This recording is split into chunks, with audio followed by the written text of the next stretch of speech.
교통정보센터였습니다. 주진우 라이브.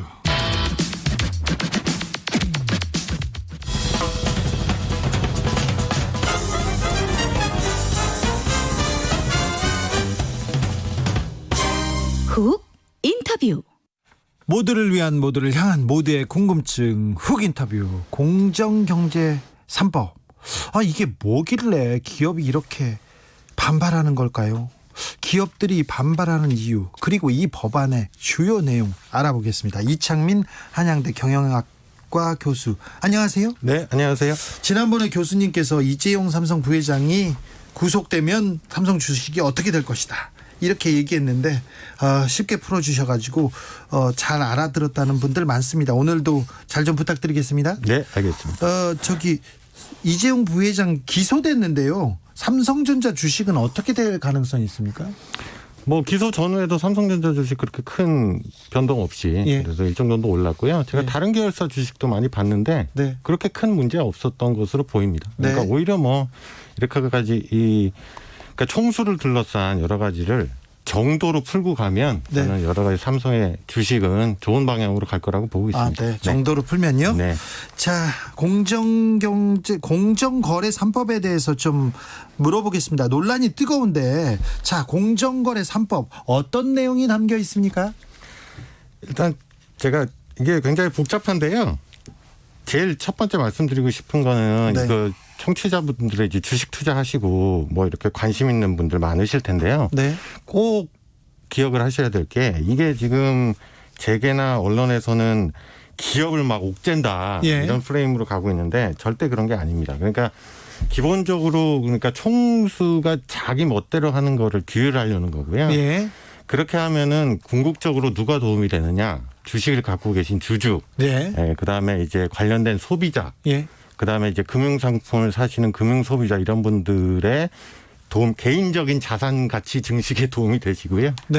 그러니까 그게 포인트라는 걸 꼭 좀 기억을 해 주셨으면 좋겠어요. 회사는 주주와 그리고 거기 회사의 노동자들 중심으로, 그리고 소비자 중심으로 돌아가는 게 맞는데, 자, 그러면 주주나 회사의 노동자하고는 전혀 관계가 없고, 이거는 그러니까 속칭 오너라고 불리는 총수들을 규제하는 그런 법안이군요. 그러니까 그게 핵심이죠. 그래서 이제 그렇기 때문에 제가 항상 강조를 드리는데, 이게 기업을 하나로 뭉뚱그려 보시면 안 되고요.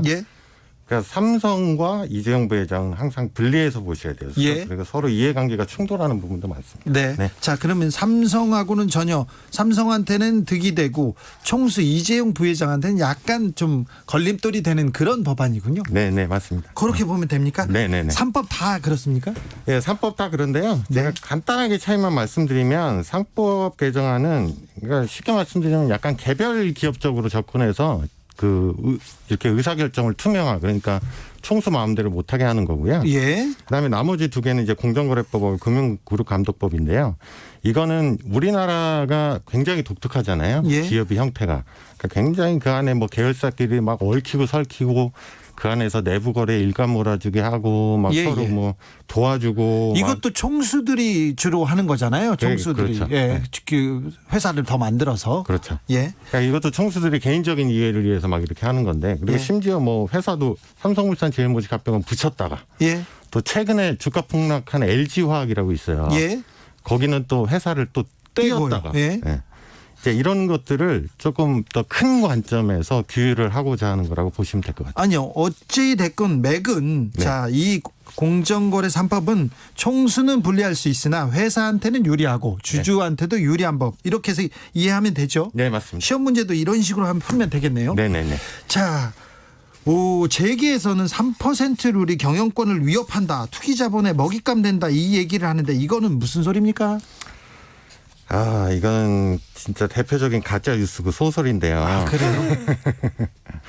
일단은 감사위원회라는 게 이렇게 보시면 돼요. 그러니까 총수가 자기 마음대로 하는 거를 견제를 해야 되는데, 지금까지는 거수기만 했잖아요. 이 사회인데, 그러니까 감사위원회에 누구라도 독립적인 사람이 하나 들어가서 견제를 하기 위한 그냥 수단이지, 이걸 감사위원회 그리고 한 명 들어가는 거거든요.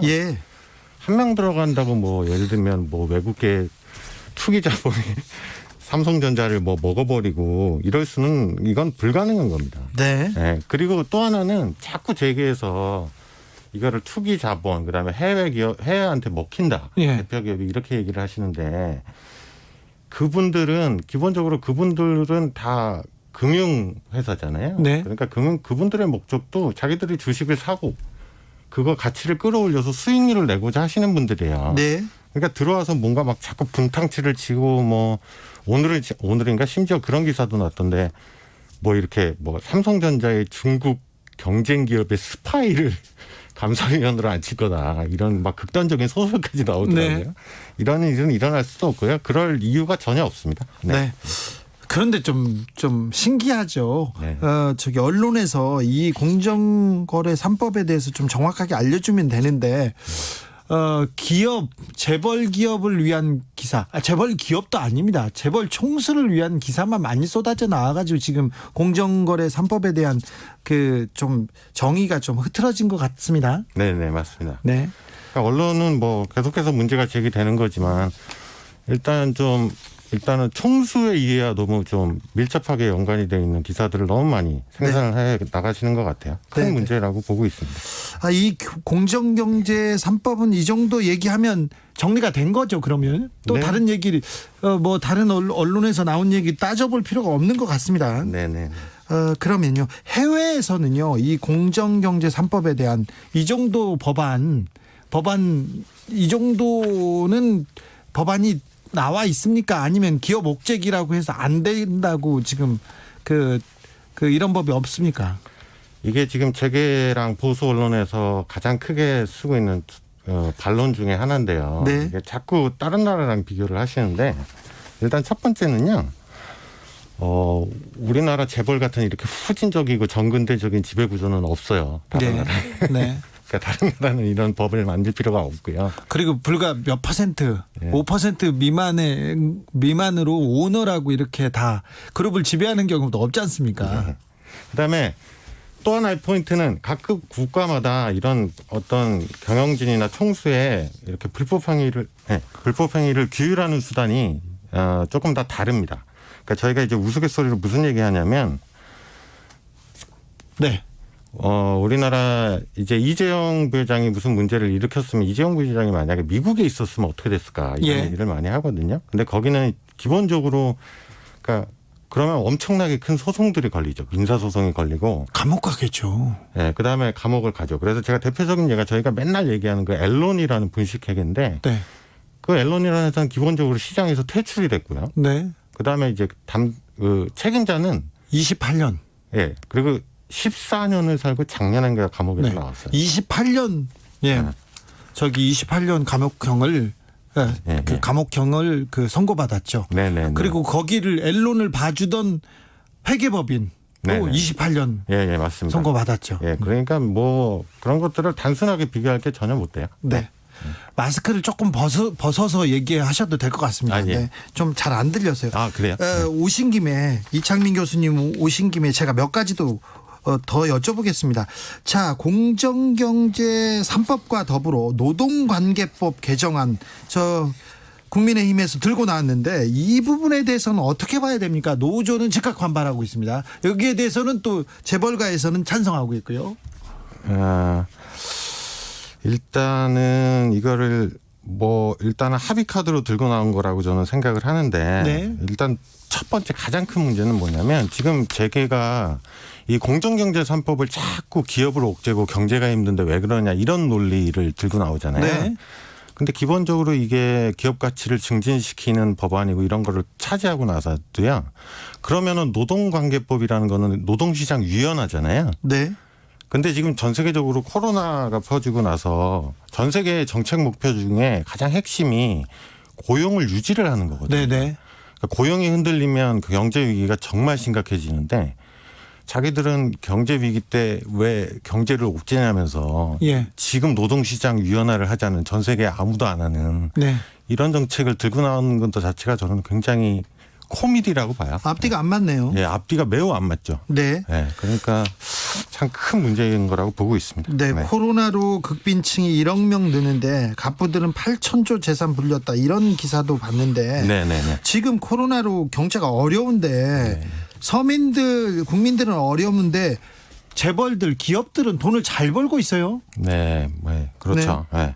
그러니까 여러 가지 그런 뭐 어떤 그 직격탄이 가는 거는 뭐 다들 아시겠지만 위기가 오면은 취약층의 직격탄이 가잖아요. 예. 네. 그런 문제들은 전혀 뭐 대안을 내지를 않고 그다음에 실제로 제가 보기엔 국민의힘은 노동관계법 대안에서 실제로 뭔가 구체적인 대안이 있는 것 같지도 않아요. 그냥 갑자기 들고 나온. 아, 네. 별로 준비가 없는 것 같습니다. 알겠습니다. 네. 우성수님은 청취자인데요. 이런 얘기 나왔습니다. 소설을 저렇게 잘 쓰는데 왜 노벨문학상은 안 나오는 걸까요? 우리 언론한테 하는 얘기 같은데요. 여기에 대한 질문은 교수님이 안 하셔도 되고요. 8338님은 이런 얘기도 하셨어요. 김우중이 없는 대우 그룹은 어찌 됐나요? 빵했잖아요. 그러면서 오너의 중요성, 총수의 우리나라는 뭐 총수가 끌고 가야 된다 이렇게 주장하시는 분들도 좀 있습니다. 네네.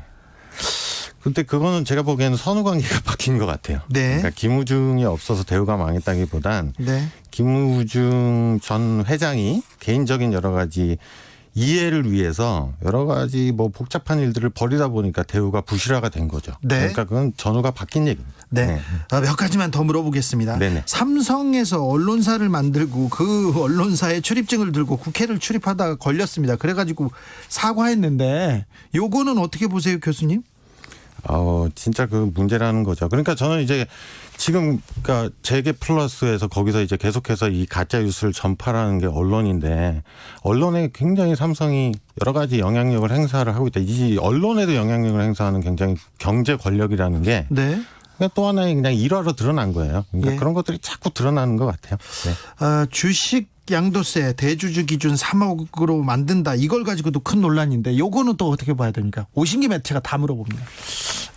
그거는 제가 뭐 그거는 꼭 대답을 해드려야 되나요? 제가 교수님도 잘 모르는 것도 있다는 것도 여러분 다 아시면 됩니다. 예, 저는 잘 모릅니다. 이거. 공정경제 3법 통과되면 우리 재벌 중심 경제 체제에 조금이라도 안전장치가 마련된 거라고 볼 수 있을까요? 아니면 앞으로 좀 보완해야 될 점이 있을까요? 저는 더 보완해야 된다고 생각을 해요. 예. 왜냐하면 지금 나온 게 꼼꼼히 뜯어보면 사실 실효성이 떨어지는 게 많습니다. 그렇죠. 더 보완해야 되고요. 그럼에도 불구하고 우리나라가 이제 새로운 경제 구조로 가야 되는데 전환점이 될 거라고 봐요. 네. 그러면 큰 의미가 있네요.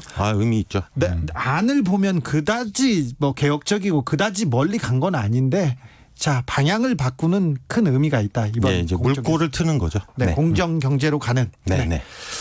알겠습니다. 이창민 교수님 오늘 시간 내주셔서 감사합니다. 네, 감사합니다.